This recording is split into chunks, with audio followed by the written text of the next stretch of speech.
नमस्कार दोस्तों, कैसे हैं आप? आशा करता हूँ आप अच्छे हो, स्वस्थ होंगे। दोस्तों, अगर आज का ये वीडियो आप देख रहे हैं तो होना हो आप एक एम्प्लॉई है और या आप एक एचआर प्रोफेशनल हैं। दोस्तों, जैसा कि आपने थंबनेल में देखा, आज का वीडियो होने वाला है सीटीसी, ग्रॉस सैलरी और इनहैंस सैलरी को लेकर। दोस्तों, जब भी एक एम्प्लॉय किसी कंपनी में ज्वाइन करता है तो सबसे पहले उसको सीटीसी बताया जाता है, और लेकिन जब वो पूरा महीना काम कर लेता है तब उसके इन हैंड जो बैंक अकाउंट में सैलरी क्रेडिट होती है वो कुछ और होती है। तो दोस्तों, इसको लेकर एक एम्प्लॉय के माइंड में बहुत सारा कंफ्यूजन होता है। तो दोस्तों, आज के इस वीडियो में हम ये सब कवर करेंगे कि क्या सीटीसी होता है, क्या ग्रॉस सैलरी होता है, क्या इन हैंड सैलरी होता है। दोस्तों, मेजरली जब एक एम्प्लॉय किसी कंपनी में ज्वाइन करता है, स्पेशली जो फ्रेशर्स होते हैं, जो नए नए किसी कॉलेज से पास आउट हुए हैं और आप किसी कंपनी में ज्वाइन कर रहे हैं, तो उनको इससे रिलेटेड बहुत ज़्यादा कंफ्यूजन होता है।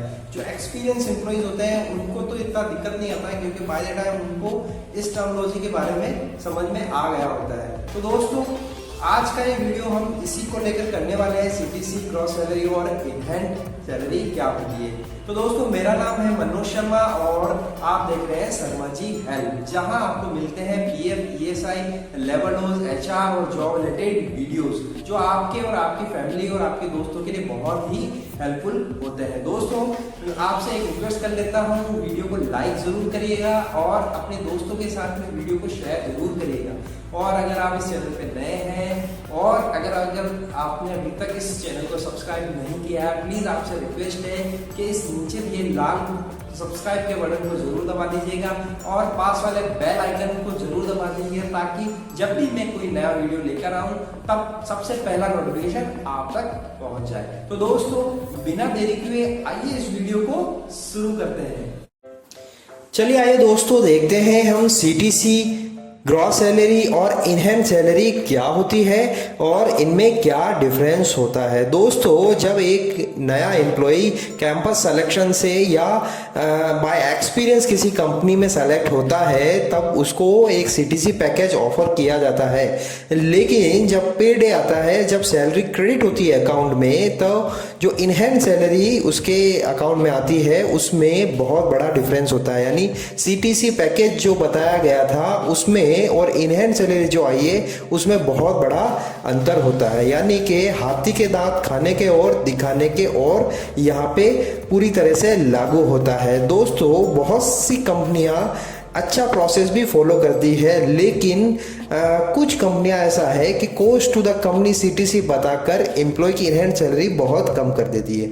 सीटीसी का फुल फॉर्म होता है दोस्तों कॉस्ट टू द कंपनी, यानी एक एम्प्लॉयर को हायर करने में, उसकी सैलरी में और उसके ट्रेनिंग एंड डेवलपमेंट, उसके इंफ्रास्ट्रक्चर, उसको जो भी फैसिलिटी प्रोवाइड की जा रही है वो सारा कैलकुलेट होता है कॉस्ट टू द कंपनी के अंतर्गत। यानी कि एक एम्प्लॉयर को जो भी फैसिलिटी, जो भी सैलरी, जो भी bonus, incentive, PF, gratuity, legal component जो भी प्रोवाइड किया जाएगा वो सब कुछ सीटीसी के अंतर्गत आता है। देखते हैं दोस्तों, लीगल लॉज इस बारे में क्या बोलते हैं। दोस्तों, अभी तक हिंदुस्तान में लीगल लॉज सीटीसी को लेकर नहीं बना है, यानी कि केवल वेजेस, बेसिक सैलरी या कुछ हद तक ग्रॉस सैलरी को लेकर ही हमारे हिंदुस्तान में जो लॉज बने हुए हैं वो इन्हीं चीज़ों को लेकर बने हुए हैं, लेकिन सीटीसी को लेकर अभी तक हमारे देश में कोई भी लॉ नहीं है। इसी का फ़ायदा ये कंपनियां उठाती है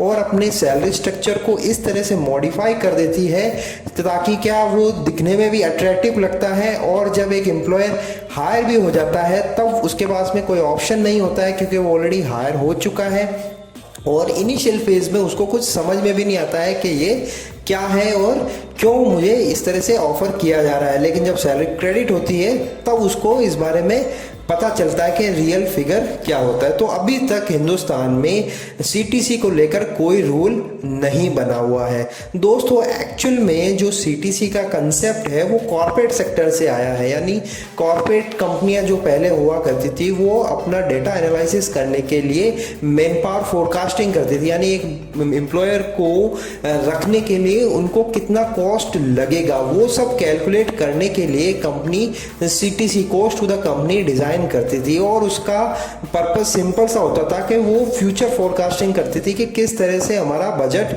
होने वाला है और किस तरह से हमें फ्यूचर बिजनेस की प्लानिंग करनी है। लेकिन बहुत सी कंपनियों ने इस सीटीसी को मिसयूज़ किया और इसको सिंपल केवल एक एम्प्लॉयर को हायर करने में इसका इस्तेमाल किया और इसका जो मेन पर्पस था उससे डाइवर्जन हो गया और अब केवल सीटीसी एक एम्प्लॉयर को हायर करने में ही उसका यूज़ होता है। तो दोस्तों जो सीटीसी है वो एक तरह से देखा जाए तो बहुत दिखने में बहुत बड़ा होता है, अट्रैक्टिव होता है, लेकिन जब रियल सैलरी आती है वो बहुत ही कम होती है। दोस्तों सीटीसी ग्रॉस सैलरी और इन हैंड में इतना डिफरेंस होता है कि यहाँ हम देख सकते हैं सीटीसी जो होता है वो सबसे बड़ा पार्ट होता है, यानी दिखने में बहुत बड़ा होता है। उसके बाद आता है ग्रॉस सैलरी, यानी जो एम्प्लॉय की एक्चुअल सैलरी होती है वो ग्रॉस सैलरी ही होती है। उस ग्रॉस सैलरी में से कुछ पार्ट डिडक्ट होता है, उसके बाद में इन हैंड सैलरी एक एम्प्लॉय के अकाउंट में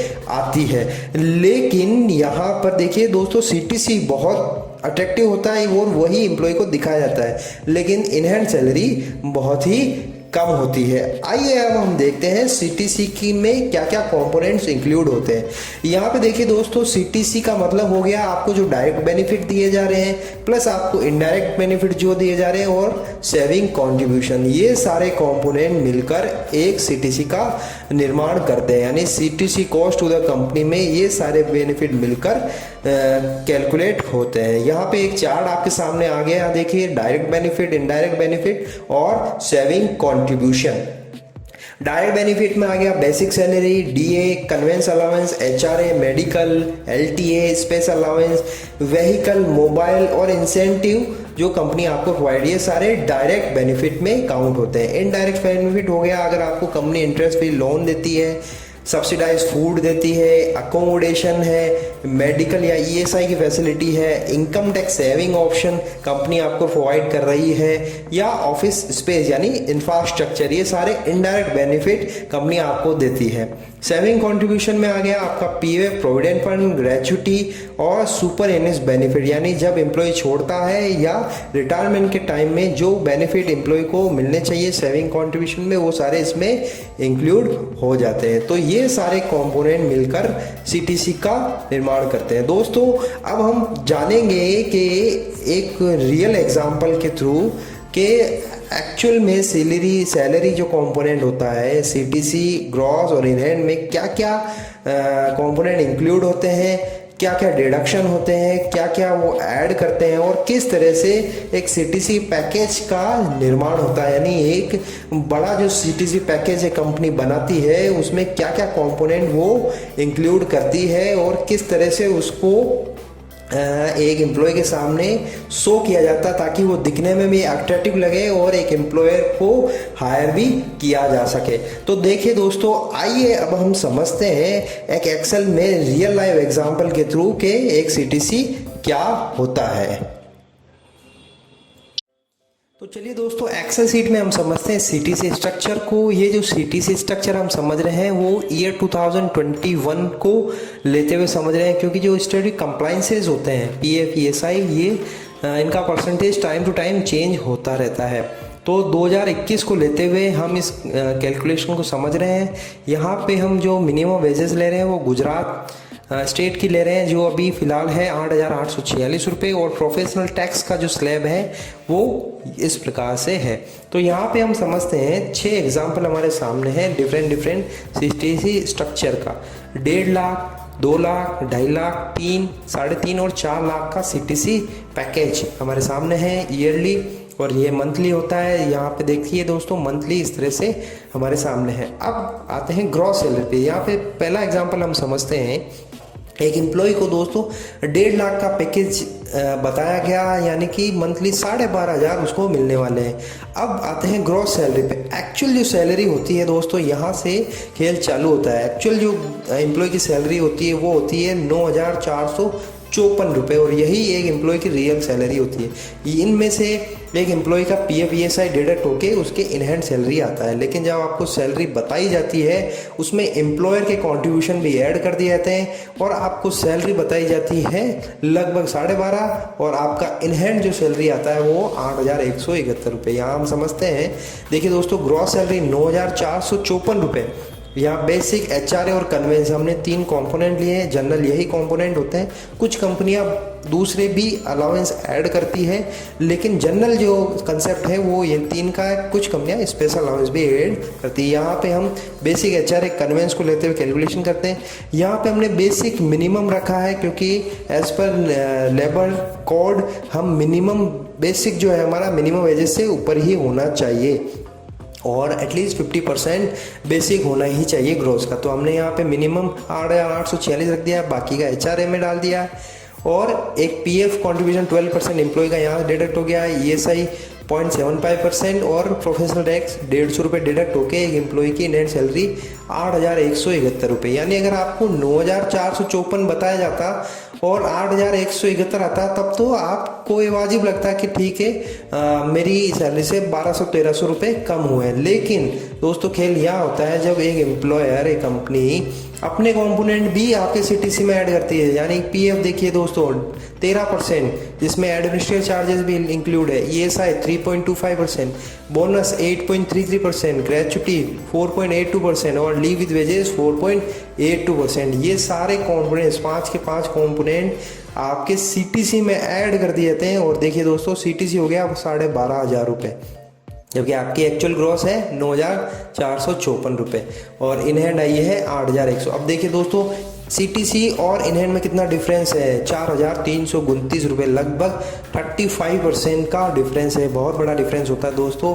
अब एक एम्प्लॉई जो ज्वाइन करता है वो सोचता है कि मेरी सैलरी 12,500 है और उसी के हिसाब से वो अपनी प्लानिंग करता है, लेकिन जब उसको सैलरी मिलती है वो 8,171, लगभग 4,329 रुपये कम, यानी 35% कम होता है। तब उसके साथ में बहुत ही नाइंसाफ़ी होती है और वो बहुत ही छला हुआ महसूस करता है कि मुझे कुछ बताया गया और मेरी सैलरी कुछ और आई है। लेकिन जब उनको समझाया जाता है तब उनके पास में कोई चारा नहीं होता है कि वो ऑलरेडी वो ज्वाइन कर चुके होते हैं और फिर उनको किसी तरह से हालात के साथ समझौता करना पड़ता है। यहाँ आप देखिए दूसरे डिफरेंट 2 लाख का पैकेज अगर बताया जाएगा, यानी 16,667 रुपये आपका मंथली CTC है, लेकिन जो इन हेड आ रहा है यहाँ देखिए दोस्तों 11,734 रुपये, लगभग 4,933 रुपये का डिफरेंस, 30% का डिफरेंस। और यहाँ देखिए 2.5 लाख के पैकेज पे आपको बताया गया आपका 2.5 लाख का पैकेज है, 20,800 आपका CTC रहेगा मंथली, लेकिन जब सैलरी आएगी 15,192 रुपये, लगभग 5,643 रुपये का डिफरेंस, 27%। या देखिए दोस्तों, एक और इंटरेस्टिंग चीज़ निकल के आती है, जैसे जैसे आपका जो CTC बढ़ता जाता है आपका जो डिफरेंशियल अमाउंट है वो कम होता जाता है। देखिए 35 से ही आ गया 21%। हम एक एग्जाम्पल समझते हैं, 4 लाख का पैकेज, अगर आपको 4 लाख का पैकेज बताया गया है और आपका CTC हो गया मंथली 33,334 रुपये और ग्रॉस होगा आपका 28,330 रुपये। यहाँ आपका बेसिक, HRA और कन्वेंस इस तरह से आ गया। कन्वेंस 1,600 रुपये फिक्स है एज पर टैक्स स्लैब, 1,800 हमने फिक्स लिया है क्योंकि हम 15,000 के वेजेस जो PF का है उस पर कैलकुलेट कर रहे हैं, फिक्स 1,800 रुपये। और ये आपका प्रोफेशनल टैक्स आ गया, ये एम्प्लॉयर का आ गया। PF ESI नहीं होता है क्योंकि सैलरी जो है रेंज 21,000 से ज़्यादा है। ये सारा कैलकुलेट करने के बाद में देखिए दोस्तों, जो डिफरेंशियल अमाउंट है वो 23% और 21% है। यहाँ पे देखिए कितना बड़ा डिफरेंस होता है। एक एम्प्लॉई जब ज्वाइन करता है उसको पैकेज बताया था 4 लाख का, लेकिन जब सैलरी आती है वो करीबन 26,000 रुपये, यानी 33,000 लेके वो प्लानिंग कर रहा है और 26,000 उसके इन हैंड आता है। कुछ चीज़ें हैं जो दोस्तों उनको बाय द टाइम बाद में मिल जाती है, जैसे PF का कंट्रीब्यूशन है उसी के अकाउंट में जा रहा है, जो उसको जब वो PF विड्रॉल करता है तब मिल जाता है। बोनस भी उसको ईयरली पे आउट हो जाता है। ग्रेचुटी भी उसको जब वो 5 साल कंपनी में रुकेगा तब मिलता है। वैसे ग्रेचुटी को लेके हमने एक वीडियो ऑलरेडी बनाया हुआ है, आप ऊपर आई बटन में आपको मिल जाएगा, डिस्क्रिप्शन में मैं लिंक दे दूंगा, वहाँ आप जाके ग्रेचुटी को अच्छी तरह से समझ सकते हैं। लीव भी देखिए दोस्तों, लीव भी आपको ईयरली पे आउट होती है एज पर रूल, ये आपको मिलते हैं। लेकिन एक्चुअल में ये जो कंपोनेंट है पहले के टाइम में कंपनी एडिशनली देती थी और एम्प्लॉय को ग्रॉस सैलरी ही बताती थी, लेकिन अब कंपनी क्या करती है, ये सारे सीटीसी में ऐड कर देती है और आपको सीटीसी बताती है कि आपकी सैलरी ये होने वाली है। और एक एम्प्लॉई को लगता है कि मेरी सैलरी 33,000 है, लेकिन आती है 26,000। यहाँ पे देखिए दोस्तों, एक चीज़ इंटरेस्टिंग जो हमने पहले भी डिस्कस किया, अगर आपका सीटीसी कम है, यहाँ देखिए सीटीसी कम है तो आपका डिडक्शन बहुत ज़्यादा है, और सीटीसी जैसे जैसे बढ़ती जाएगी, ज़्यादा होती जाएगी, आपका डिडक्शन कम होता जाएगा। तो आई होप आपको इस एक्सेल से समझ में आ रहा होगा किस तरह से सीटीसी पैकेज होता है, किस तरह से ग्रॉस जो आपकी एक्चुअल सैलरी वो होती है, और किस तरह से इन हैंड कैलकुलेट होता है, क्या कंपोनेंट होता है। तो इस तरह से एक सीटीसी स्ट्रक्चर डिज़ाइन होता है। तो आई होप दोस्तों आपको इस एक्सेल सीट से क्लियरली समझ में आ गया होगा कि सीटीसी कैसे कैलकुलेट करते हैं और किस तरह से एक सीटीसी पैकेज तैयार होता है। दोस्तों आपसे मैं एक रिक्वेस्ट कर लेता हूँ या आपको एक गाइड कर देता हूँ, जब भी आप सैलरी नेगोशिएट करें तब आप जब भी वो सीटीसी बताएं तो आप इन हैंड सैलरी जरूर पूछ लें कि सर मेरा सीटीसी तो ठीक है, लेकिन मेरा इन हैंड सैलरी कितना हाथ में आने वाला है और मेरी ग्रॉस सैलरी क्या होने वाली है। ये ज़रूर आप अपने एचआर डिपार्टमेंट से कंफर्म कर लें कि सर मेरा इन हैंड सैलरी क्या आएगा, सीटीसी तो ठीक है। उसके बाद ही आप डिसीजन लें कि आपको आगे फर्दर प्रोसेस करना है या नहीं करना है।